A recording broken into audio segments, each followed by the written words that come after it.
Inspiring interviews with today's top landlords. This is the Rental Income Podcast. And now, Dan Lane. We've talked about a lot of different real estate books on this show. If you want to see a list of every book that's been mentioned, you can check it out at rentalincomepodcast.com/books. Joining me on the show today from Louisville, Kentucky is John Rothpletz. John is a fairly new investor. He's only been at this for about a year and a half. But in that year and a half, he's taken massive action. He's bought several multifamily properties. The properties he's bought were in pretty bad shape. He's gotten them fixed up, and then he was able to rent them out and raise the rent. And he did this all while working his full-time job with the help of his team. I want to hear how he did this and what he has going on. So let's get right into it. John, welcome to the show. Why don't we start with you telling us a little bit about your portfolio? Well, we have three multifamily properties, all in town, and a total of 21 units. That is really incredible. And all your properties are multifamilies? You don't have any single families? No, they're all multifamily. What made you want to buy multifamilies over single families? Well, I talked to a lot of different people, as many people as I could kind of find in town through my little network, who had different sorts of portfolios, and it just seemed like starting out with the amount of time and energy it would take just to do a deal, and then kind of the yield that we would get from a deal, I just felt like it would be better to have a multifamily. I got our first property was 5 units. And that took about as much time as it would have taken to get a single family. And then so there was the time factor. And then I also was, of course, we started with the one and we weren't sure how that would go. And I wanted to have the cash flow coming from the different units. We'd have, if we had one empty or whatever, we'd still have cash flow coming in from the other units. So that was kind of the thinking, was the cash flow part of it, and then just the amount of energy and time that it would take to make an acquisition. Now, a lot of people have the debate over what's better, a single family or a multifamily. And one of the big things that pushes people towards single family sometimes is that they have more stable tenants, that people are staying longer. The tenants are easier to manage. Have you found that things have been more difficult, or have you seen any turnover yet in your rentals? Well, since we've only been at it a year and a half, I'm limited in my experience on that. We have had, 5-plex was the first thing that we got, and we had some empty units when we did renovations initially, and I think we've had one unit turnover since then, and that was one person moved out and somebody else moved in the next day, so there was really no vacancy. And then we've had a couple people renew. So I don't know. I guess if you had I can see the benefit on a single family, but we're in areas that are pretty popular, and I think the management team does a good job with their marketing and with keeping the properties tuned up to where they need to be so that they're desirable. So it seems pretty good in that regard. It seems like they are doing a good job. You only had vacancy for one day. How did they find a tenant so quickly? Just a day or two. I think they knew they knew that the person who was in that unit was not going to renew. And so then they started advertising the unit. Maybe it was, I'm not sure how far in advance, but then they had interest in it, and so they just had it right away. It's in a popular part of town. And you don't do any of the management yourself. You've got a property manager that handles everything. That's correct. Yeah, I have a full-time job that I enjoy, and it's very busy. And so really, I've been interested in investing in real estate. But for me, the big trick was figuring out how can I do it where I don't have to meet the plumber and where I don't have to take the phone calls. And so really the key to me to even getting started was finding a management team that I was confident in that could run it and do it in a, high level professional capacity. But of course the numbers had to work. So I wasn't sure, if I could get that combination. And I interviewed several different property management people in town and went and looked at some properties with a few of them. And it wasn't until I found the team that I'm with now that I really felt confident that they would be able to do a great job, and they have been. So yeah.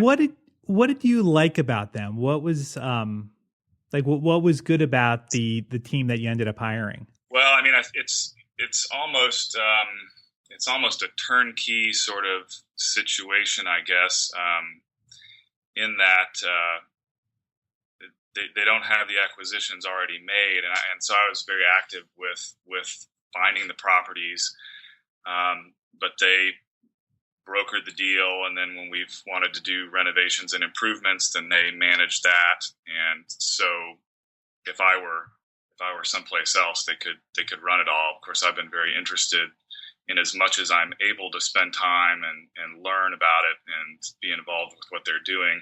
I like to do that.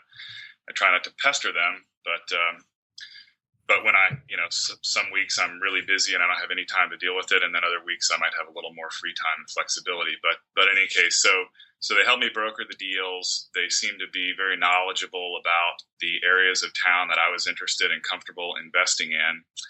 And then they also seem to have the expertise and maybe the aesthetic sensibility when we were looking at buildings and when we're looking at renovating buildings to put them together in a fashion that I'm happy with and that I think is appropriate for the type of buildings they are and such that the renovations end up looking great and they're very appealing to the potential clients. So do they charge you extra to kind of manage the I guess like fixing up of the units, or is that just included in the management fee? They make a markup on renovations. Yeah. Okay. So they have, I think they have some in-house guys who will do repairs, and so some minor repairs, they'll use their in-house guys, and that's pretty inexpensive. But then if they need to bring an outside subcontractor in, then they'll operate as the contractor, and then they'll of course make a markup. And I'll tell you, it doesn't bother me at all to pay them a markup. If they have to go meet a plumber a couple times or an electrician a couple times, that saves me from having to leave the office to go meet a guy who may or may not be on time. And so to me, it's really just, I consider it a cost of doing it. And I'm happy, they need to be in business, and I want them to make enough money to be able to be there and run a good operation. So the key really was, to me, could we do it and make enough money that it's, that the numbers still make sense and the upside is still there for me at the end of the day. Because I felt like if I have to do it all myself, then I'm comparing what can I make at my job that I like versus what can I make doing real estate. And I'm not planning to be a real estate, it's not my job. It's just an investment. So right.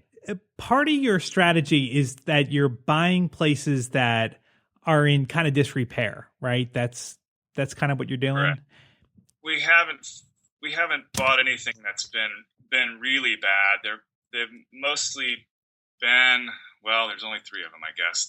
The 12-plex that we got was kind of bad.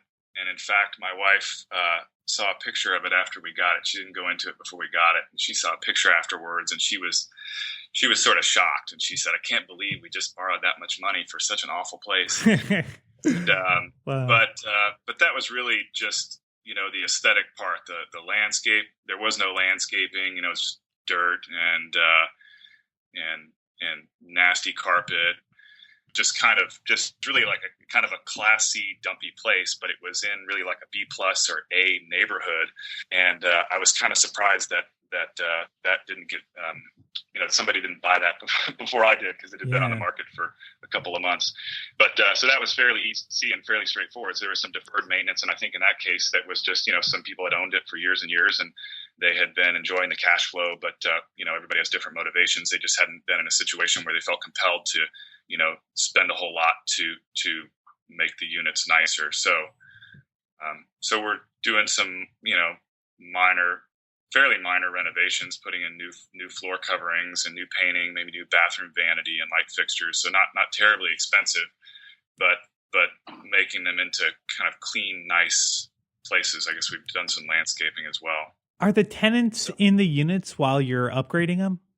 So, well, what we've done is when somebody's lease comes up, we'll usually, if it's somebody who is maybe kind of sketchy, or if there's some issue with, if it's a tenant maybe that with their screening process they wouldn't normally accept, but in the other folks, if it's somebody who is interested to stay, they might either offer more of a competitive market rent rate and let them stay, or we might, or maybe the tenant opts to leave, and then we'll just do the units as the leases expire. So then we're kind of doing the units, one or two at a time. Well, when you were first looking at the units, how did you know that the tenants were going to be good tenants? Like, did you do any kind of screening on them, or did you just kind of take the landlord's word that everybody was good?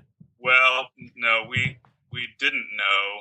And I guess when I'm looking at these acquisitions, we're sort of looking at it. I hear people talking about cap rates, and I understand that can be a helpful baseline, but I sort of don't really believe anything that's presented to me.